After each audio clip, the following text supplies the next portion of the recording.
must kill family.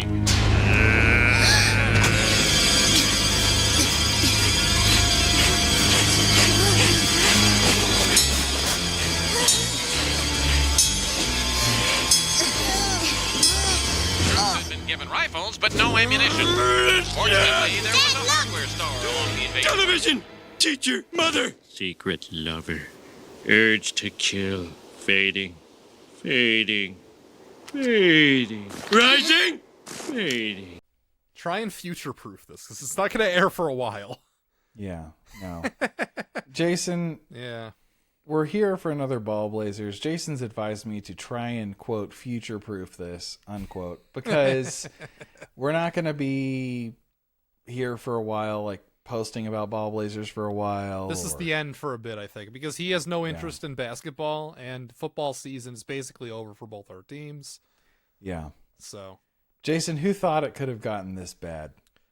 well, I mean, when you beat Alabama, nobody. But, like, before the season, if you told me that Florida State was in this position, I'd believe it. If before the season you told me Syracuse was in this position, I'd believe it. But after the strong starts, I obviously expected more. After the strong starts, it really is something to behold. Yeah. And I think the most hilarious thing is Florida State might be the only school in college football that doesn't fire their coach this season. Everyone else seems to be able to muster it up, except for us. I think I'm just chalking it up to your athletic director giving him the respect of a full season. That's not what it is. No. I think that's what it is. I don't think that's what it is. I think it's just that it's too damn expensive, and they're not doing it because they can't get enough boosters to pony up. That's possible as well. But also, like, Florida State's 3-4. I know it looks bad now. I still think there's hope they could get their shit together. There is a twinge of hope for their season. Yeah, you're right. After the Wake loss, the Virginia Tech loss, and the Clemson Wake loss, your future proofing. Okay, the Wake game has not happened, so they might lose. We're losing the Wake game, Jason. There's no way we win that Wake game. It's at home. It's Wake at home. You come on. What was our last home game? Pitt. Yeah. Okay. I feel like Pitt's a lot better than Wake. Even though Wake has a good record, it doesn't matter. I feel like they're not that good. Yeah, Wake's better than Stanford. Yeah, that's all. That was a bad loss. Inexplicable loss. Yeah, Wake is better than Stanford. Like, you can try and explain it because, like, we were out a lot of wide receivers. We were, it was really late for our players who usually wake up really early. But there's really no possible explanation. No. Yeah. If you don't know, things are off the rails. Things are, like, beyond off the rails. Like, the season's, it's not just done. No one even wants to talk about it or hear about it in Tallahassee. Do both of our teams have a 4-game lose streak right now? Yeah. Yeah, that's the situation we're both in. 4-game lose streak. So it's Mike Norvell's 4th 4-game losing streak. That's fucking crazy, actually. Yeah, it is fucking crazy. It's his 4th in 6 years. So he's had 6 3-game losing streaks in 6 years. And keep in mind, he won 19 straight. Yeah. In that 6 years. Yeah. So, like, the to be able to been bad. The losing streaks are just, that's what he does, man. That's his MO. What's strange about Florida State is I still don't think they're bad because, one, they beat Alabama and Alabama's looked great. I know week 1 weird stuff happens, but 2, before the Stanford game, I looked at each individual loss and I could excuse it away because I watched the Virginia game, or like most of it, and Virginia was playing like that was the most important game they had ever been in. Yeah. That was just like some shit going down. It's like, all right, well, they lost to a highly motivated, good team. Then, of course, Miami, top 5 team. It's hard to win that game. Yeah. And then against Pitt, it's like, all right, I mean, they're pretty good too. Like, they can catch you. But then you go to Stanford and just do nothing on offense, and it's like, all right, well, you can't explain that one. It's not even Stanford. We played a team full of Stanford backups. Yeah, right. They had so many guys out. Yeah, so many guys out. Yeah. You let a backup Stanford butt-ass quarterback just whip you. Yeah. Just unbelievable. Inexplicable loss. If you're a good team, like even if you're an average team, you win that game. And I seriously, somebody who doesn't follow them closely, I don't know what the fuck could have happened there. We got whooped. That's the thing is, what happens is Mike's not a good motivator, not a good recruiter, not a good play caller. Damn. People insist he's just such a good guy. Lethal You know what I combo mean? right there. Good guy, soft, not a good motivator, recruiter, talent evaluator. He has play exactly caller. one mode of like being and operating, and it's just yelling. And you know what the funniest thing about his whole thing is? He's got What? 2 things, Yeah. 3 things that he preaches. Yeah. What? 1 is work. Okay. 2 is climb. He's got shirts that say work and climb. That doesn't So make sense, but all right. You're just always, keep climbing. Okay. You gotta keep climbing. And the All right. third. Is he Otto? Is he your son? No. Yeah, basically. The third, and this is the one he says the most. So that's why it's so annoying. Right. And in his last press conference, which, by the way, if you ever want to not be able to watch something, watch his last press conference. Uh-oh. It's respond. Respond. How do you respond? You have to respond. Well, his teams don't respond, Jason. I don't know. The guy who he won't shut the fuck up about responding. They can't respond for shit.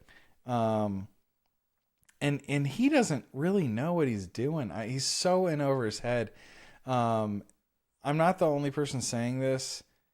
On the sidelines, in the pressers, whenever you see him for the past 2-3 weeks, the man looks like he's on the verge of tears. Oh, no. He's just going to cry any second. Like, he doesn't know what to do. Hate He to see can't believe it. how it's gotten so bad. Oh, man. And, Dude. it's funny, too, because it's just like, by not firing him, they are torturing this man. Damn. Like, he is so uncomfortable, has no idea what to do. His team doesn't respect him. Like, he's like yelling at him on the sidelines before trying to rally everyone for halftime or whatever. No one wants to hear it. They're looking right past him. Yeah. He got into an altercation with a player in the Stanford game too. Oh, no. And it was really dumb on his part. Like, Tony White kind of explained the situation too, because he got asked in his press conference. Like, dude jumps off sides and then allows a touchdown, basically, back to back. And then when he's coming, like, everyone saw it, right? Yeah. But then Mike's coming up asking him, like, what that was or whatever. And, like, they started shouting and yelling at each other. Not a good look. And Mike also had a mysterious black guy before the game, and no one was allowed to ask about it. And like the man sounds like Kermit the Frog, everyone's always said that. God. He's just like it's just a colossal failure in really every single respect. And what's funny too is like, you're able to go back and look like what the hell even happened in 2013. And it's a combination of he was the first guy. The one claim to fame he has is he was the first guy to really take full advantage of the portal. Sure. He was like people, they called him the king of the portal, right in the beginning. That what he was able to do there, like your Jared Verses, your Braden Fisks, your Keon Coleman's, he can't get them in the portal anymore. He doesn't win in the portal anymore. The best portal guys go elsewhere too. And what you saw at the end of that season, when all the portal guys left, right? All the portal guys get out because we got snubbed or whatever. We don't get to go play in the college football playoff. That's his core roster that he's recruited, which is terrible players, really. They go out and they play Georgia and they get beat by 8 touchdowns. Yeah, that was a brutal game. Yeah, and that's who's coming back next year. So they've got to go and try and win in the portal again because he cannot recruit high schoolers. Can't do it. Not a single top 10 class in Florida State. Top 10's a pretty high bar, but I get you. We used to get them all the time. Yeah, all right, I get you. We were perennially in the top 10, even during our quote-unquote lost decade, always in the top 10, Florida State. I mean, Taggart pulled more kids than Mike Norvell has. He He has legitimately not developed a single high school player since he's been here. All the big names are players that were here before he got here, like Jordan Travis, for example. Players that were here from the transfer portal, like the ones who went to the NFL. Yeah. And whenever you see a player of his, it's a Brock Glenn going out there looking like he doesn't know what the fuck he's doing. Well, let's hope that he stays, because the highest ever Syracuse recruit in the history of the program is a 5-star guy from Florida, who his other school that he might go to is Florida State. So hope Mike stays. Yeah, he was at the Miami game, the Florida State Miami game. He is like verbally committed to Syracuse, but he still was at that game. So. These commitments are like not. Yeah, exactly. I won't believe it until he's here. Yeah, exactly. You don't even believe it. Like literally, we've had so many recruits walk away. That's also the other thing that he's known for is like. He's known for not getting Travis Hunter after telling everyone we basically had him, not getting all these other guys like that they just choose somewhere else the last second. He can't. People don't want to play for him. Kids don't want to play for him. Hate to see it. That contract they gave him is really the worst in all of college football. They gave him an 8-year contract. Yeah. Damn. And he had 8 years. Like, the normal one is 4. Why did he get 8? Got a double. He's the, he's the only coach in FSU history to lose to an FCS school. He lost our Duke streak. So, like, we had never lost to Duke. He finally loses to Duke. Duke has been better in recent years, but still, point stands. Yeah, still. I mean, we still had more talent than them when we lost. Yeah. And his thing that always happens is his teams they buckle at the first sign of adversity and they can never recover. Never recover. Like they spiral. They spiral harder than any other team I've ever seen. Like, how do you throttle Alabama week 1? And then, week 6 or whatever, there's 7 or wherever the hell we were at, 8, I don't know. You get whooped by Stanford. Yeah. And like you're having to like pray on a no time touchdown getting reviewed to like maybe we take him to overtime. Like ridiculous. What? One of the more ridiculous endings to a football game I've ever seen. He was definitely in, by the way, like provably in. It's so close. I understand why they can't overturn it. First of all, like the call should have been a touchdown. I think I agree. Live, it looked like he got in. It was obvious. Like, and then also when you look over it, it's like, yeah, you cannot find a point where he's down and not past the line. It's very obvious. I don't think it's very obvious just because they had bad camera angles. Well, they weren't showing the most important one. Was there another important one? Because the one at the pylon, there was a Florida State player blocking the view, so you couldn't see. Yeah, no. The combination of the side and the bird's eye playing at the exact same time was the giveaway. He wasn't down until he was across the line. But even, like, they shouldn't have got that play off because they try a Hail Mary with, like, 8 seconds left or something? Oh, my gosh. And it's caught in bounds. So normally, like the chain's set or whatever, but you can't actually run a play in that time because it always sets before. You don't get another play there. I don't remember what stupid thing happened that gave him a play. There was something really dumb. It was some penalty. No, the clock. They ran the clock all the way down when it should have paused at 2. Yeah. If they had just paused the clock like it normally does at 2 and waited for the chain to get down the field.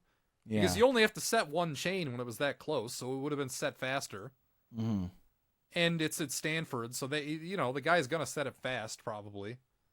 So like you're not getting that play off if the clock operator doesn't run it all the way down to 0, because the only reason you get it is because the referees made him put 2 seconds back on the clock. Yeah. I've never seen anything like that happen. It was ridiculous. And the confusion allowed you to call a play, because normally you would just be snapping it and playing like whatever football, because you wouldn't have a play call in. That allowed you to actually get a chance with the shuffle pass, even if it didn't work. Yeah. So, yeah, no, that was a ridiculous nightmare. ending. It was a nightmare. And it was funny too, because like you could tell the whole time we were gonna lose that game. I mean, you just felt it in your bones from the very beginning. First play of the game, delay of game. Yeah. Well, shit. Syracuse did that today. Did they really? The first play of the game? Well, no, I guess it was second because the first one was like a huge run, and then the next one was delay of game.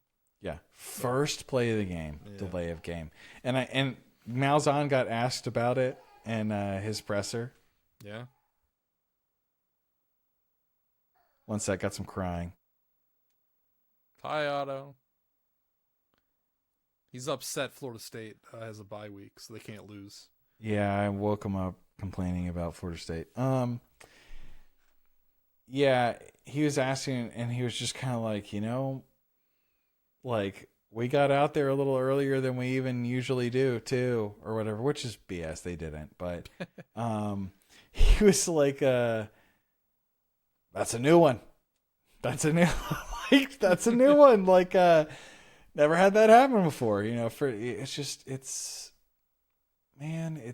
so stupid. It's so fucking annoying. Like, again, man, it's just again and again and again for a decade now. So sick of it. Like, you always get these signs, like, especially with Norvell, he's the king of like giving you this like hope and then just inexplicable losses. Yeah. Just sucks. Can't even explain how that could possibly happen. That's what Norvell does. And I've kind of hated him his entire tenure here. Now, he had a rough start. Starting in the COVID year is the worst possible time you could be a new head coach somewhere. So, sure, I get it. I get that. But, they weren't much better the next year. And he's sucked almost every year he's been here. I'm sick of looking at him. No one wants to go to the games. If anyone's there, they're going to be booing him the second they announce him. It's just going to get real toxic. Because the thing is, like, you can't divorce yourself. It's not just they're losing games. It's that he's getting paid $10 million a year to lose every game, to lose every ACC game. He just had his 44th birthday. He hasn't won an ACC game since he was 42. Yeah. What are we doing? Went winless last year. They beat Cal last year, didn't they? Yeah. Yeah. But it must have been before his birthday, I Yep. guess. Yep, before his birthday. Yeah, exactly. 9 ACC losses in a row. That is, yeah, if you're Florida State, that's unacceptable. You can't. Fixing to be 10. Fixing to be 10 once we lose to Wake.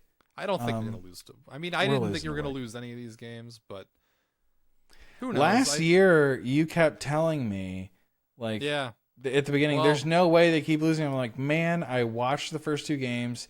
I don't see a win other than Cal. It doesn't make sense to me because you guys have talent. You always have talent. You're Florida State. You're going to have a talented team. You're right. It doesn't make sense. It doesn't make sense, but they won't. They give up. They stop playing hard.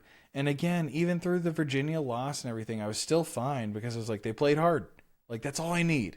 Just play hard. Can't do it. Can't do it. Mike's just yelling in their face, being like, respond, respond, respond, respond. Work, work, climb, climb, climb. And it's so funny because, like, what the hell does he even fill his day with? Well, I mean, he does. He is coaching the team. He is doing stuff. It's not like he doesn't do anything. I would love to know what it is he does. All right, okay. Honest to God, his coordinators are coaching the offense and the defense, and his special teams coaches and his wide receivers coach, his running backs coaches. He's not coaching the players. You have a busy day when you're a college football head coach. You do a lot. Oh, I'm sure he's busy. I'm sure he's plenty busy doing a whole lot of nothing. All right. Well. Yeah. So, yeah, I mean, I hate Mike Norvell. Hopefully he gets fired. You got a new coach next year and you get some hope.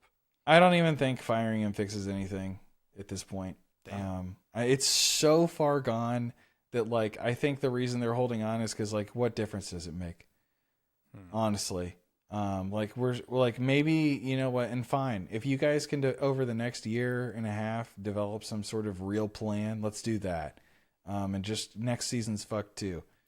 Do you think leaving the ACC would help? No. Oh, well. A lot of people, yeah. No, plus, we're not going to have an offer at this rate. No one's going to want us. That's a good point. You keep losing. But We're, then again, we're I feel below like UNC. I feel Bill Belichick's Tar Heels are better than Florida State in the ACC standings. I don't think. I think if you played, you'd beat them. But We're about to find that out. Cuse plays them next. That's our next game. That is going to be the toilet bowl. The actual toilet bowl. I have one more thing to say about Mike Norvell. All right. Before we start talking Cuse. Everyone just won't shut up about what a good guy he is. And I don't see it. I don't see it. Well, he's such a good guy. So walk away. So quit. Think of all of the pain and misery you're causing millions of people. Just quit your job Jesus Christ. and leave us alone. And because you're not earning that money. That money's not earned.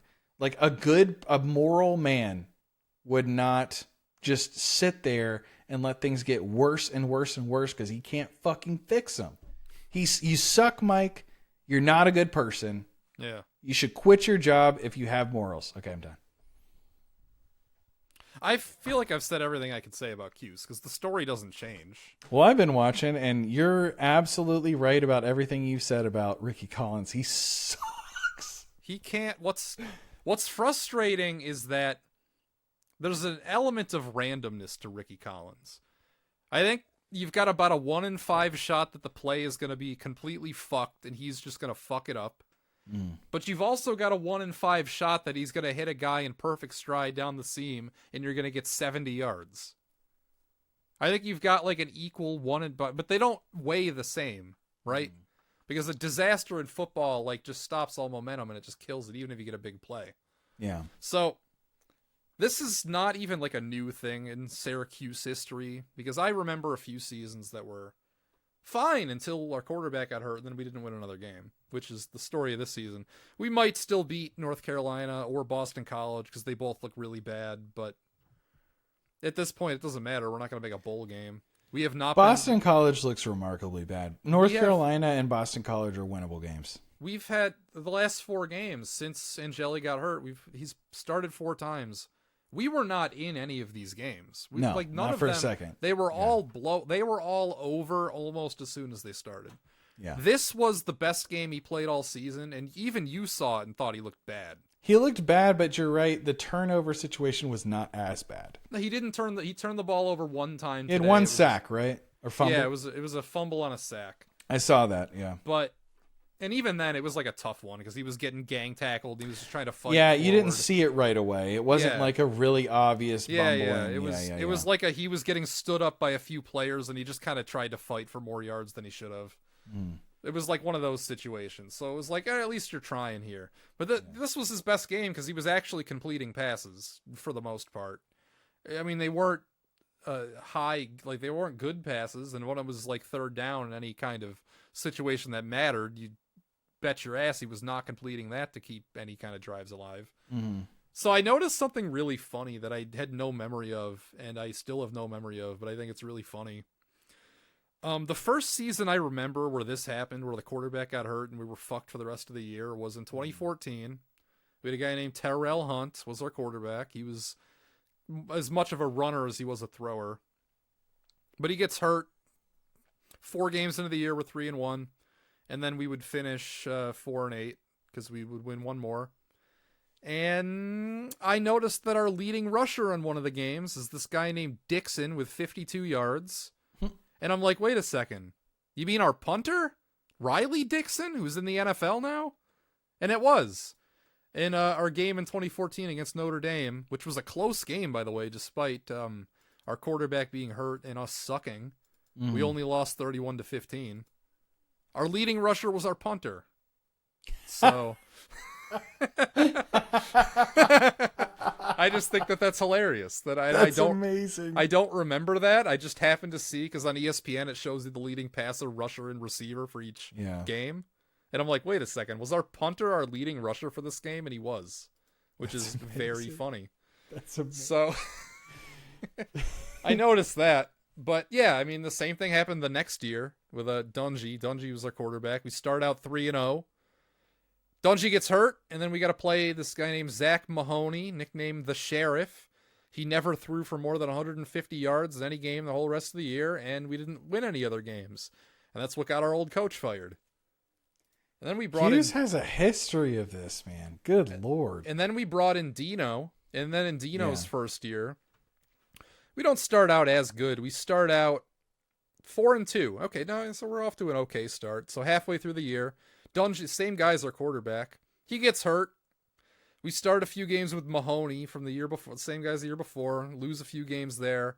Then we lose to Clemson 54-0, and Mahoney only has 100 yards. So we switched to Austin Wilson, and he sucked. So we switched to Mitch Kimball. Hey, at least you're switching. Yeah, at least you're trying something. At least we're trying other quarterbacks. But we didn't win another game the rest of that year, and we go 4-8. 2017, the same thing happened. This is the year we beat Clemson. So we beat Clemson when they're ranked number 2. Only our quarterback gets hurt, and we lose every game the rest of the year. It's Dungy again. So, and then we tried, that was Sexy Rexy. Yeah. We had a guy named Rex Culpepper, whose dad was a contestant on Survivor, and they brought up that factoid in every game he ever played in. He was also neighbors with Tom Brady. They brought that up in every single Isn't that so broadcast he ever annoying? played Whenever in. you've got someone who's connected to another athlete or something, you hear about it every single game. He was a horrible quarterback who then got cancer. He beat cancer, but he got cancer while he was on the team. Oh, well, good to him for beating it. That's awesome. Yeah, but he was he was bad quarterback. He was a really muscular guy. He looked like a linebacker, and he had a really long windup. But he wasn't like a runner. He wasn't like a Tebow type. He just sucked. Yeah. He just couldn't play. Mm. So he looks like he could play. What's interesting, though, is this was 2017. He started 2 games for us. And then he didn't play a snap, I don't think, in 2018 or 19. But he didn't transfer out. And in 2020, he was our primary starting quarterback for almost the whole year. That's crazy. And we went 1-10. Oof. Because he fucking sucked. He was horrible. He's like, waiting, guys, I'm getting better. I'm getting developed. He was like if Ricky Collins couldn't even run. He was real bad. Oof. It was he had exactly one throw in his arsenal, and it was the bomb. That was it. He could throw a really good 50-yard bomb. He would connect on like 1 or 2 of those a game, but we couldn't do anything else. It was really weird. So seems like our offense versus the Stanford game. Yeah. And then 2022 is the year we start 6-0. The real story with that is that we lost all of our defensive linemen, and that's why we started losing. But our quarterback did also get hurt that year, and then we didn't win another game the rest of the year. So that's worth mentioning. So you're just used to this. Your quarterback gets hurt, and you don't expect to win a single game. We had Garrett Schrader. The thing with Garrett Schrader is he was either erect or flaccid. There were 2 modes you got with him. If he was like actually healthy and could move because he was a running quarterback, I feel like we had a chance to win any game. He had games where he looked amazing. He had, I think it was like 220 rushing yards against Purdue one year. Oh, nice. And 4 touchdowns. And like the Boilermakers. And he was good throwing too that game. He against Purdue, he looked like the best player who had ever played football. Well, Purdue's a basketball school. Now it is, but this was a year Purdue was actually pretty good. They won like 10 games, and they had their the big white receiver got drafted in the first round, whatever the fuck his name was. I don't know. That guy destroyed us. He was like, they would just lob him the ball and he would catch it every time. Isn't it so annoying when you just cannot cover a guy? Yeah, exactly. He was just too big. Yeah. He was like Gronkowski, but they played him at receiver, and he would just like get every jump ball. Nice. So, yeah, but we played like a really good shootout against him, where our quarterback looked like the best player ever. But he also had a mode where he would be limping around and banged up because he's a running quarterback, and he's playing. They always get hurt. Man. When he's playing hurt, he was fucking useless. Yeah, Tommy's been hurt since like our 3rd game. Yeah, and he hasn't been at 100%. Sucks. Well, the thing with him is he goes from an A to a D- when he's hurt. Even like a little, like losing just a little bit of quickness meant he was unplayable. Mm-hmm. But he was still like the leader of the team, so we had to play him. So he looked like he missed some starts, and then he came back in, and he just wasn't the same player. Yeah, Tommy goes from an A to a B minus C plus, so he's like still perfectly capable. Okay, no, it's with just, he's not. This really guy, him. you knew in the first or second series, is like, okay, if he's like full of energy and running around, we're good. We got good Schrader today. But if he is like looking like this and like limping and looks like shit, then we're not getting anything. So then the next season was the year Dino said fuck quarterbacks, and we did the Wildcat offense in an effort to reverse the spiral, because we started out 4-0. Then we play Clemson. It seems like Clemson's always the team that fucking does this. Schrader gets hurt against Clemson. We try out Del Rio Wilson for a few games, which culminates in the infamous Boston College debacle, in which he had, let's look it up again, 7 for 17, 37 yards, and 4 interceptions. So, just like an awful stat line. So we're 4-0.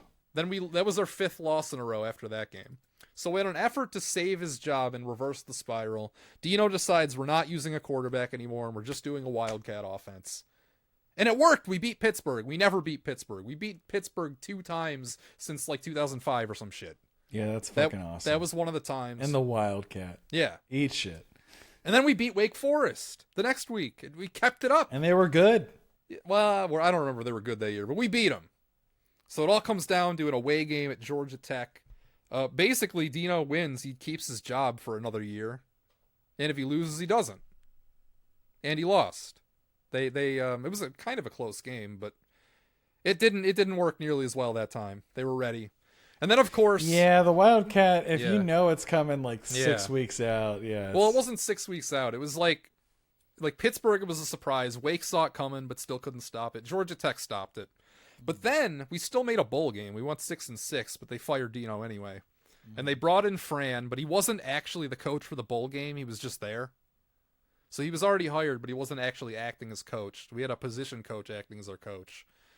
Against South Florida, I went to this game because it was in Boca Raton.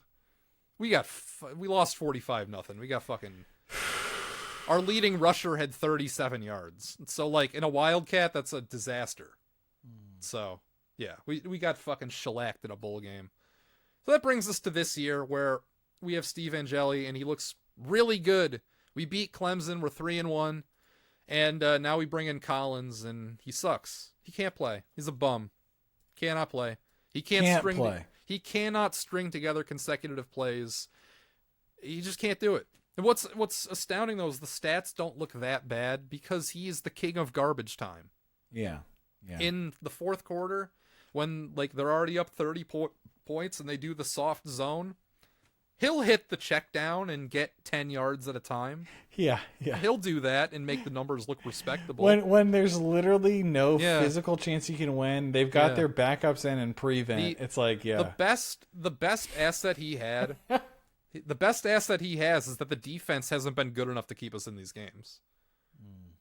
I think the defense has been fine. I think they've played well enough to win in these games. It's just the offense has to have the ball. Offense has to do something. You can't go 3 and out almost every drive. You can't do it. It's so frustrating to watch.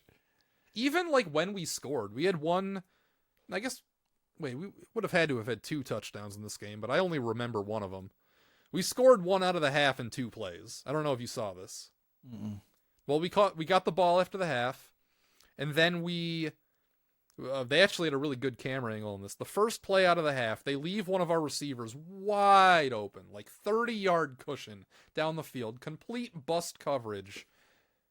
Horrible throw, by the way.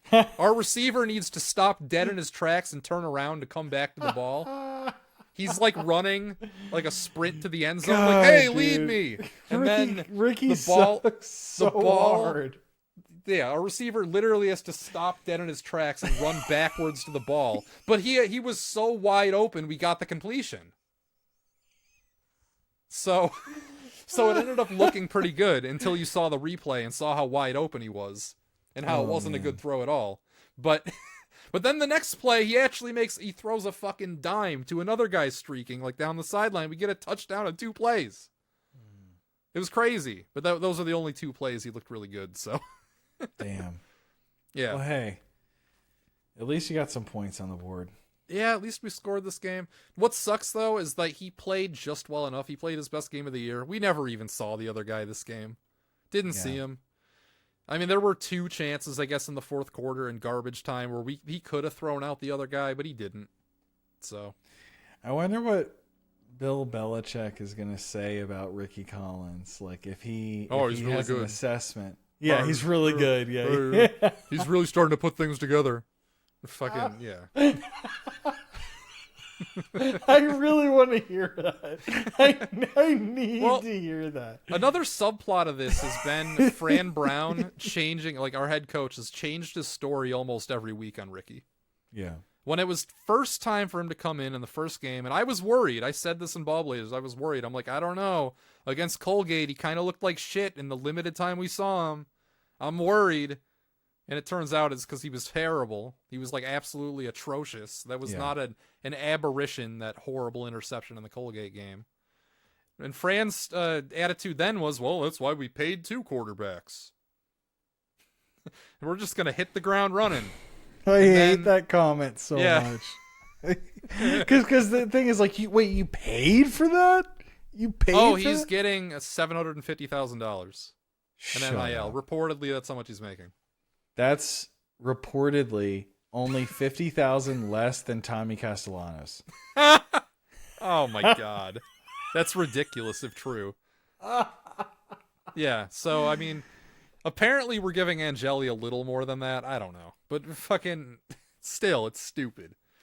So, yeah, he comes in, he sucks against Duke. We only score 3 points. He sucks against SMU until the fourth quarter when they're not even trying anymore. Yeah. He sucks against Pittsburgh.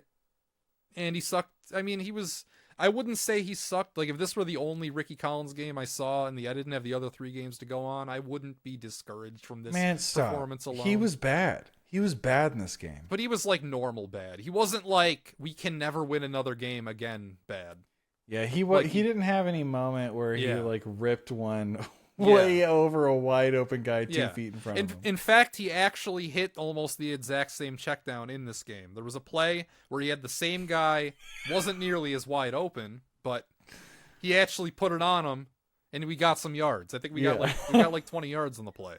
So there you go. I mean, he hit him there, but man. Yeah, as I said, like this is almost a Syracuse tradition at this point, where our quarterback gets hurt and we don't win another game. Mm-hmm. So it sucks that it happened again with another coach, because this is now 3 coaches in a row where it's susceptible to this. So it's just a program-wide issue, I guess. It's just the way it is when you're not one of the better like Power 4 teams. It's just you lose a key player, and that's kind of it. It throws everything out of whack. Yeah. We don't have at least it's not year 6 of this exact same thing happening over and over again, and you still owe $10 million each year for like the remaining like 7 more years. Well, the silver lining here is that after we beat Clemson, everybody thought he was going to leave for Penn State, but now nobody thinks that because Penn State won't touch our coach now. Of course they wouldn't. Yeah, no, they happening. couldn't sell the fan base on him now. Not happening. They could after the. Though Clemson I do game, not know who Penn State's going after. Genuinely. The Lincoln Riley, right? Isn't that the buzz? Really? I thought that was the whole. I thought that's what they were going. I don't know. I haven't followed it, but like, what's he done at USC? Oh wait, no, is that him? Oh no, the guy at Nebraska. Who's at Nebraska? Oh, I don't know. That fucking guy. Oh yeah, dude, you're just hiring another James Franklin. At that point. Yeah, I don't know. Who the fuck knows? Yeah, I forgot his name. I'm looking at the. This is funny. I got the schedule open right now. And you know how it says, like, you can buy tickets here, and here's the price? Mm-hmm. So we got 2 away games. We got Notre Dame and Miami. The Miami tickets are $25. The Notre Dame tickets are $70. How much are tickets for the home games? For the Syracuse home games? $10. Tickets as low as $3. $3? $3? Holy shit. They can't fucking let people in for free to this game. People don't want to watch this team. Well, and I don't blame them. Like, who the fuck would want to? Yeah. The North Carolina game's on Friday night, which is Halloween night. Wake is a homecoming game for us, and so I think it's going to be even funnier when we lose. This late in the season, you're having homecoming? Yeah. Huh. What's even funnier is going to be when we lose to Virginia Tech, who doesn't have a coach still. Oh, that's always awesome. Yeah, and Clemson and Florida are guaranteed losses. The guy who is like widely considered to be the guy who killed Syracuse football forever and it'll never come back. When he got fired like 2 games into the season, we still let him coach the rest of the year. He read quotes from The Little Engine That Could. He's like, "Oh, I still think I can. I think I can. There was a train who never gave up." Amazing. Yeah, I know. Amazing. It's like, let me tell you the story about a little engine who never gave up. He's like, I need to say one more thing about Mike Norvell. Yeah. I don't know if you're a good person or not. I got a little heated earlier. I don't know if he's a good person or not. I was just pointing out that the evidence to me would suggest that we don't operate off the same moral compass. Jesus Christ. So that's it. All right. Yeah. Can't wait for basketball season. It's actually exciting. They had an exhibition today. They look good. I might be following FSU baseball pretty closely this year. All right. Hell Got yeah. nothing else to really... New seasons. Yeah. So... I mean, the Bears have a 3-game winning streak. Maybe they'll be decent this. Maybe they'll actually make the playoffs. That'd be sick. Yeah. I wouldn't mind seeing them lose in the first round of the playoffs this year. That'd be fun. You know what? Maybe I'll just be a Bears fan. All right. Let's do it. Well, the thing is, I've got you and Zach, my only 2 friends who are like crazy into NFL. I'm not crazy. I don't care as much as I used to. When I was like a teenager, I cared about the Bears as much as I cared about Syracuse. Now it's like not even half. Yeah. I don't even think I could name more than like 5 or 6 guys on the team now. So it's like, it's that casual at this point. Damn. Like, I'll have the games on. I'll go to like the Pirates stream sites and like put it on like a distant monitor while I do stuff, but that's about it. So, yeah. You got anything else you want to say? Because this is probably the last Ball Blazers for a very long time. Yeah, it's going to be the last Ball Blazers for a long time. Yeah, I don't know. I really hope we give the other quarterbacks a chance because obviously Ricky ain't doing shit. And he's probably, like, he's not going to be back next year. We're not going to pay for him to be back next year. Yeah, exactly. Like, so what is gone. the point? Why even play him? He cannot win you a game. Yeah. And you could at least give some experience to another guy. It's not like your offensive line is so bad that your players just going to, they're just going to get beat up. Because sometimes that's the thing. Like, if your O-line's terrible, like, you don't want to break a kid, right? But, like, plan for the future in some sense. Like, what are you doing with Ricky Collins? You got to get Nobody him out knows. Got to get him out of there. I think the worst part is that it's funny because the same cycle is repeated a few times now. Is right after the game, everybody's raw and everybody's like, "Man, what the fuck? Ricky sucks." And then over the course of the week, like Fran says some things and he sweetens the pot. And then he had his best practice. Yeah, of the year. then the talk show hosts and the guy who hosts the Syracuse.com podcast kind of come around for another week.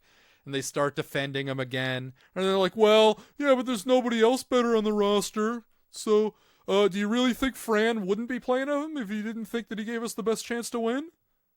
It's like, okay, well, no one's even going to take him next year. His college football career is done. Well, he's going to have to go. I mean, sure, he's going to have to go to like an FBS. Yeah, that's what I'm saying. It's like the FCS level or FCS, like a low G5 or like I'm sure he could find a spot somewhere. He ain't making 6 figures though, not even fucking close. You know, Colgate probably wouldn't take him. No, I don't think they would. Colgate scored 24 points on us. If he was Colgate's quarterback, would they have scored 24 points on us? You just shut him out. Yeah, exactly. They wouldn't have gotten a single fucking point. Yeah. So he's so bad. Yeah, well, that's crazy. Colgate has a better quarterback than Syracuse. Well, it's just a consistency problem because he's a good athlete. He has a really strong arm. Like you see him rocket a pass, it goes so far and so fast.